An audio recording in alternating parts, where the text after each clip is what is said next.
Hyundai launched the Kona late last year in South Africa, and it was a bit of a departure for Hyundai in the sense that they did two very different things with this car. Firstly, you'll notice, compared to the normal, very conservative Hyundai styling, this one's got a little bit more pizzazz to it, shall we say. You've got nice cladding around the wheel arches and lower body cladding, so it's a typical crossover, small SUV in that sense. But you come around to the back, of course, and you come to the new niche, shall we call them, almost coupe-esque lines to it. And that's, of course, a very big departure for Hyundai. Also, pretty interesting tail light treatment over here. You can see very unusual looking lights over here and wrap around higher up over here. You come to the boot area, and of course now for the coupe-esque lines, you come to one of the, can I call it, compromises you will get. Boot space as it is over here, probably only about the 250 litre mark. Of course, you can drop the rear seats and go to about 850 odd litres of boot space if you want in that respect. Let's take a look inside, because it's about the interior on this one as well, where you'll see it's pretty funky and pretty nice as well. In the backseat of the Kona, I mentioned that you do have the compromise with the coupe-esque lines, and well, for me, with a hat on, even plenty of headroom. And I'm quite satisfied with the legroom in the back seat for myself. But with this style of car, and there are a couple of competitors, there is the compromise, and the choice has to be made between a little bit more space in the back seat and less boot, or alternatively, you can trade off boot space for back seat. In the Hyundai case, I think they've taken back seat space and compromised a little bit on the boot. I would be pretty happy with this back seat myself. Behind the wheel of the Kona, I mentioned just now it's pretty funky and certainly a departure for conservative Hyundai. You'll see the red trim treatment in various spots around the car, around the ventilation, around the gear shift, and items like that, which make life pretty interesting, don't they? Also red striping on the seats, which are leather outer with cloth inner sections. So overall, and don't forget the red seat belts. But overall, as I said, pretty funky. You've got, of course, your multifunction steering wheel over here with cruise control, all those sort of items that you do require. And let's have a look quickly. The trip computer, 286 kilometers done so far in this test.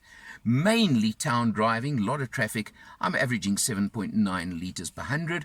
I'll probably get that down marginally when I do a bit more of a country trip and a country cruise that I'm busy with at the moment, but we've got to finish that trip still. You come across to a very nice, neat touchscreen system over here, nicely integrated, which is Android and iPhone compatible, but I don't know, personally I would still like to have navigation included and finished and not have it like that, but that's a choice you make. Down to very neat Aircon system, works very nicely. And you've got a few features over here, which I found very interesting and very neat. You've got your 12 volt, you've got a USB auxiliary, and this one over here is another USB, or specifically a charging point, which I thought is a neat extra in addition. And then just above that, the perfect slot for your cell phone, which of course I have paired to the car, works extremely well, but look how nicely hidden away it is in our modern world. You come over here, you've got your 6-speed manual gearbox, very effective, works very well. With buttons over here, you can see for park distance control, you can turn it off, although I wonder why anybody would want to. And talking about park distance control, the model that we have in South Africa, and there's only one spec level available, being Elite, does include blind spot warning and also rear cross traffic warning as well, which comes up on the screen, which is very nice as well, I find, when you go into reverse gear, and a very nice camera effect over here, and gives you your blind spot warning on that as well. So neat, nice spec in that respect, and well spec'd overall. One of the other differences on this one, and a first for Hyundai in South Africa anyway, is the engine on this car we're driving now. Because there are only two models in the Kona range, and the manual one we're driving comes with a 3-cylinder, 1-litre turbo petrol engine. First time it's being used in South Africa. Puts out 88 kilowatts, 172 newton meters of torque. It's a buzzy, peppy, fun little engine. And maybe that's also reflecting a tiny bit in my fuel consumption so far on this test, that you would have thought be a bit lower, but I'm enjoying the car, so why should it be that much lower? Overall, good picture, good pattern, and it gives you everything you want in that respect.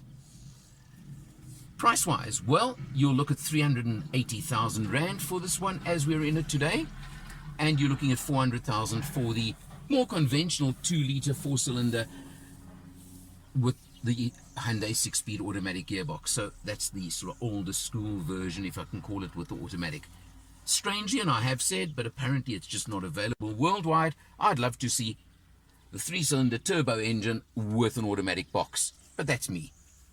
You look at the general trim and fascia, it's very, very neat, but I've got to say, in a little way, I'm maybe a touch disappointed by just the touch and feel of the dash and the fascia when you're looking at 380,000 Rand for this car.